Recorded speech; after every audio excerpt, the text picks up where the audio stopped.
You know how sometimes you find um, just one random thing? Like, I actually recently found this Burt Mix CD from high school in my glove box. Oh yeah, the classic glove box time capsule. Right. And suddenly that one scratched up disc just unlocks an entire summer you totally forgot about, like the smell of the beach and the terrible haircuts. Everything comes rushing back from this one single object. It is wild how one tiny thing can anchor a completely massive memory. Well, paleontologists just found the dinosaur equivalent of that mix CD.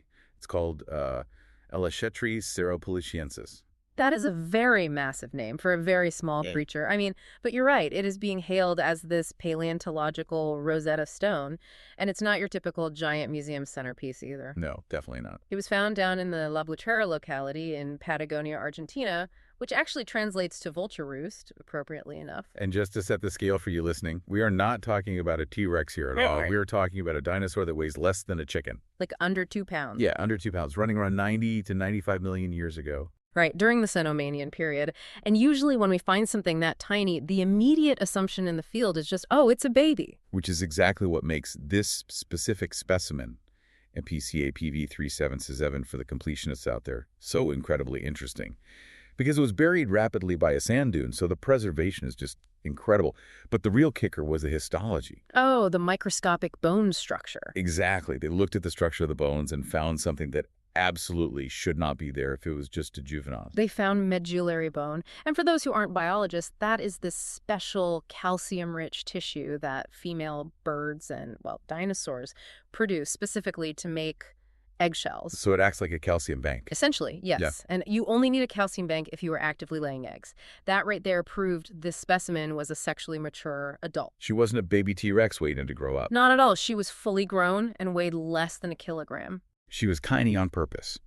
And that size is actually the key to this whole Rosetta Stone idea regarding the alvarosaur group, because the later ones, like Mononychus, are frankly just weird. They look like Dr. Seuss designed them. They really do, with the stump arms and the one massive claw and tiny teeth for eating ants. Right, they were highly specialized termite terminators. But that specialization created a huge chicken or the egg problem for paleontologists. Did they get small because they started eating ants, or did they get small first? And Alnashetri answers that, because she's small, but she doesn't have the anteater gear yet. She's got long, slender legs for running, and her arms are this perfect intermediate mix. It really is a snapshot of evolution in motion. She still has 3 functional fingers. The thumb is getting stronger. It has this keeled claw, but it's not that extreme single spike yet. And her teeth are standard meat-eater teeth. She's a generalist, snacking on lizards or bugs, not a specialized ant hunter. So the timeline gets totally rewritten here. Miniaturization happened first. They shrank down to fill a small predator niche, and then the weird arms evolved later. Speaking of adapting to find your niche, I should mention this deep dive is sponsored by Silk. If you're trying to figure out how your business evolves, whether it's AI training or automation or integrating software agents, you really don't want to wait 90 million years. Just like Alnashetri found a way to thrive in a land of giants, Silk helps you uncover where agents can make the most impact right now. You can check out embersilk.com for all your AI needs.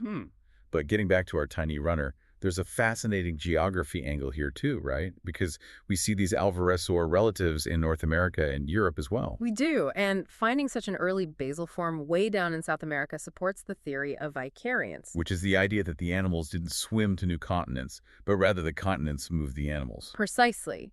It suggests these dinosaurs were already widespread across the supercontinent Pangaea. When the landmass broke apart, the populations physically drifted apart on the tectonic plates. They didn't migrate, they just rode the raft. Exactly, they rode the raft. It's a surprisingly optimistic view of survival when you think about it. It really is.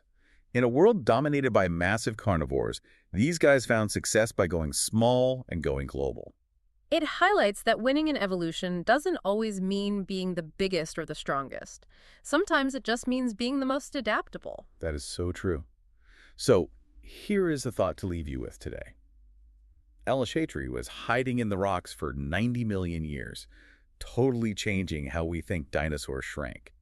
It makes you wonder what other intermediate adaptations are currently sitting in a museum drawer somewhere, mislabeled or ignored, just waiting for someone to open the cabinet. The answers might already be in the room with us. That does it for this deep dive. If you enjoyed this and learned something new, please subscribe to the show. Hey, leave us a 5-star review if you can. It really does help get the word out. Thanks for tuning in.